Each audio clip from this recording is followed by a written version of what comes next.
Hey friends, how's it going? The movie opens in silence as someone strikes a match and tosses it toward a house hidden in the dark. The flames spread quickly, swallowing the house as terrified screams echo from inside, while a little girl watches in shock. The scene then shifts to a real estate lawyer named Caitlin, who's meeting with a woman called Polly. Polly explains that she used to work as a nanny, but after the family she worked for moved away, she began struggling to make ends meet. Her situation worsened when her landlord suddenly increased the rent, leaving her with nowhere to turn. Caitlin listens carefully and assures Polly that she'll speak to the landlord and take care of it. Noticing that Caitlin is heavily pregnant, Polly asks why she's still working in such a condition. Caitlin simply smiles and brushes it off, saying she can manage. After the meeting, Caitlin heads toward her car, chatting with a colleague, when she's suddenly hit with labor pains. The film then jumps forward in time. Caitlin is now home with her older daughter Emma and her newborn baby Josie. She looks overwhelmed, clearly struggling to balance her work and life as a mother of two. Outside the house, Caitlin loads their belongings into the back of the car while Emma offers to help. As Caitlin lifts Josie from the stroller, neither notices it rolling away. It drifts into the road, barely missing a speeding car. When an angry woman confronts her, Caitlin snaps back, accusing her of driving too fast. Moments later, Caitlin's husband Miguel arrives and asks what happened. Caitlin explains the incident and insists that the street needs a stop sign. Later, the family visits a farmer's market, where Caitlin unexpectedly runs into Polly again. They strike up a conversation, but Emma keeps interrupting, repeatedly saying she wants to go home. Seeing how overwhelmed Caitlin looks, Polly gently offers to help by babysitting whenever she needs a break. Caitlin remembers Polly's background in childcare and checks if she still has her number. That evening, Caitlin talks it over with her husband Miguel and decides that bringing in a nanny might actually help. She later calls Rosanna, a reference Polly had provided, who speaks highly of her and says she was great with kids. The next day, Polly arrives at the house, and Caitlin walks her through a few rules. She specifically asks her not to give Josie baby formula, explaining that it has too much sugar. Polly settles in quickly and starts bonding with Josie, while Caitlin heads upstairs and quietly takes her antidepressant medication. That evening, Polly is about to leave, but the family invites her to stay for dinner. Later, when Caitlin and Emma argue, Polly calmly suggests giving Emma some space. The tension finally breaks, and Caitlin opens up about how difficult parenting has been, admitting how hard it is to handle Emma. Just then, Polly gets a phone call. Caitlin tells her she doesn't need to stay all the time and can come and go as she likes. Polly explains it's a girl she's been talking to. Surprised, Caitlin admits she was dating a woman when she first met Miguel. Before Polly leaves, Caitlin offers her address, saying it would suit her better. That night, as Caitlin and Miguel sleep, Polly quietly watches them from the doorway. Miguel wakes up and tries to get close to Caitlin, but she turns him down, saying she's not in the mood. Miguel is clearly frustrated. Caitlin then asks Miguel to take Emma to her basketball game since she has some work to finish. Miguel says he has an important meeting and suggests asking Polly instead. Later that afternoon, Polly is seen spending time with Emma and Josie after the game. She surprises Emma with a cupcake and tells her to keep it a secret. Emma happily agrees. Polly even lets Josie taste a bit of the cupcake, which makes Emma slightly uneasy. As they sit together, Polly talks about her mother, who used to bake the best cupcakes before leaving her at a young age. She says she was sent away after that, where all she had to eat was tuna straight from the can, like a cat. Polly then teaches Emma a few strange hand gestures, which Emma copies without question. That evening, while Caitlin is busy cooking in the kitchen, Polly quietly adds something to the food when no one is looking. Later that night, Caitlin's friend Stuart and his girlfriend Bethany join the family for dinner. Polly is there too, and casually mentions she may have to leave Los Angeles because it's becoming too expensive, which clearly unsettles Caitlin. By the next morning, the entire family is violently ill and rushes to the hospital. Josie's condition is worse than the others, and she's admitted to the ER. Overwhelmed with guilt, Caitlin blames herself, saying she always ends up ruining everything. Polly comforts her, explaining that no matter how careful someone is, they can't stop bad things from happening. A shaken Caitlin admits she doesn't want Polly to leave, but Polly says she doesn't have much choice. The following day, the family returns home from the hospital.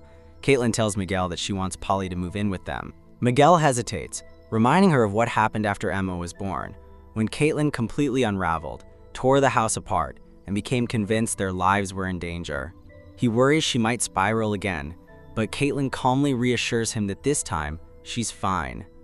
The next day, Polly officially moves in. Caitlin shows her to a small guest room, simple but fully set up with everything she'll need.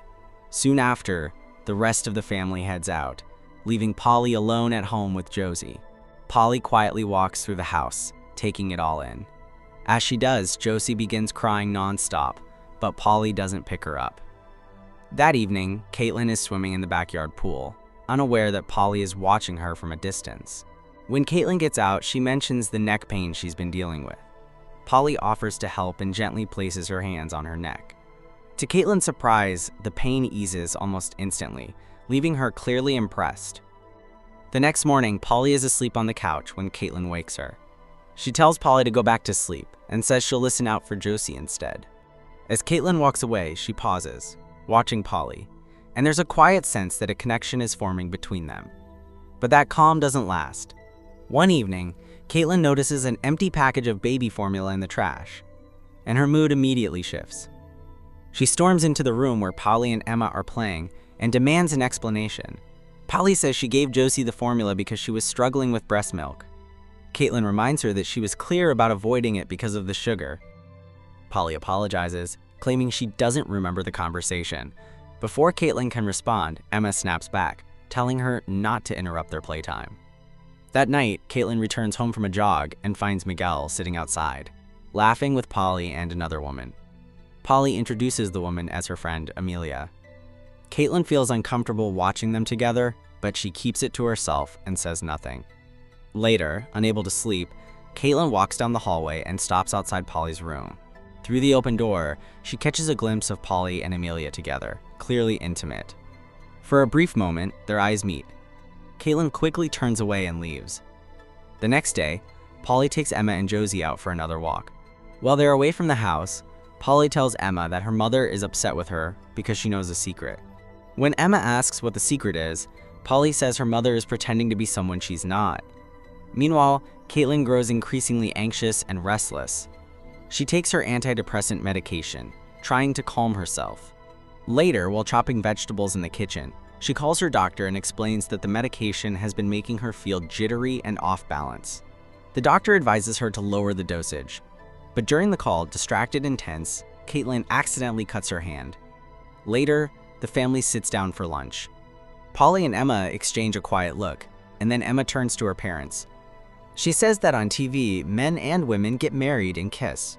But when she grows up, she wants to kiss a woman and marry her instead. Caitlin is caught off guard and immediately asks if Polly put the idea in her head. Polly calmly responds that Emma was simply asking questions about different kinds of couples, and she only explained it to her. Miguel tries to be supportive, saying that Emma may simply be figuring herself out. But Caitlin struggles to accept it, and her reaction only upsets Emma further. The girl snaps, screams that she hates her mother, and storms off to her room. Later, Caitlin tells Miguel that Emma is only 10, and she refuses to believe those feelings could really be hers. She worries that Polly has been influencing her, pointing out how much time they spend alone together, talking about who knows what.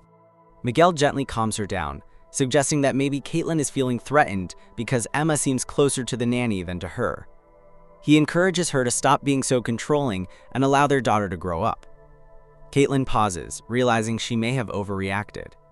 Trying to reconnect, she suddenly turns affectionate with Miguel, recreating something she had earlier seen between Polly and Amelia. Elsewhere, it's revealed that Polly has been secretly switching Caitlin's antidepressant pills with something else, explaining the strange reactions Caitlin has been experiencing. Time passes, and the story moves to New Year's Eve. The family celebrates together, watching fireworks and enjoying a rare moment of happiness. Later that night, back at home, Caitlin and Polly are in the kitchen when a sudden scream pierces the house. They rush upstairs to find Emma has set off fireworks inside her bedroom.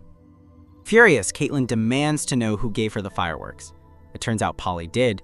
Polly apologizes, claiming she never thought Emma would light them indoors, but Caitlin is convinced it was intentional. Finally pushed to her limit, Caitlin throws Polly out of the house, ignoring Emma's desperate pleas that it wasn't her fault. That night, Caitlin talks things over with Miguel. He defends Polly, insisting the fireworks incident was just an accident. Instead, he shifts the focus to Caitlin. expressing concern that her mental health may be slipping again. He tells her he can't help if she refuses to acknowledge her own mistakes. After a moment of quiet reflection, Caitlin admits he might be right and asks if he knows where Polly went. We then see Polly alone in a rundown motel, visibly distressed, repeatedly banging her head against the wall.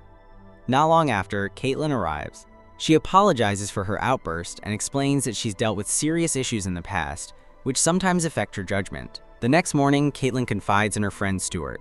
He reassures her that she isn't imagining things and admits he's also uneasy about the new nanny. Offering to help, Stuart says he'll look into Polly's background himself.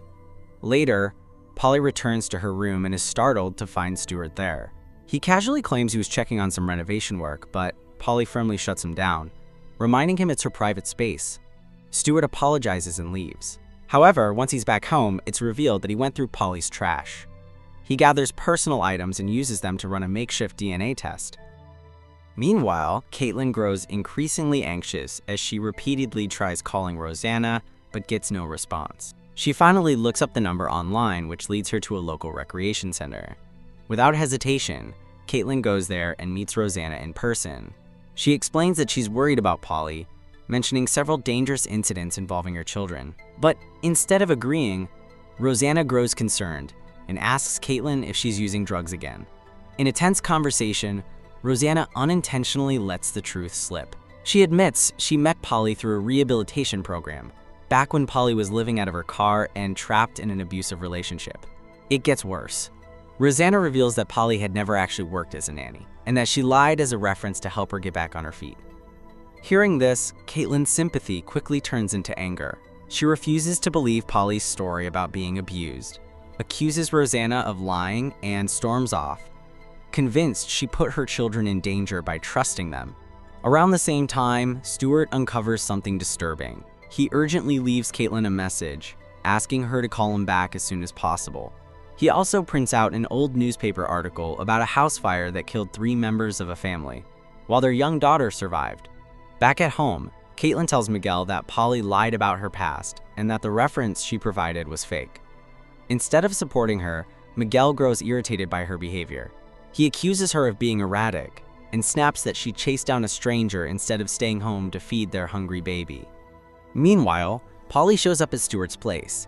He claims he called her over to apologize for earlier that day. As they sit and talk, Stuart drops a bombshell.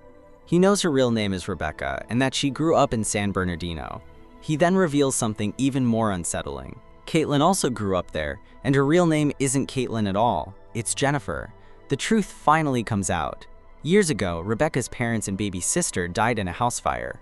The fire was started by Jennifer, now known as Caitlin.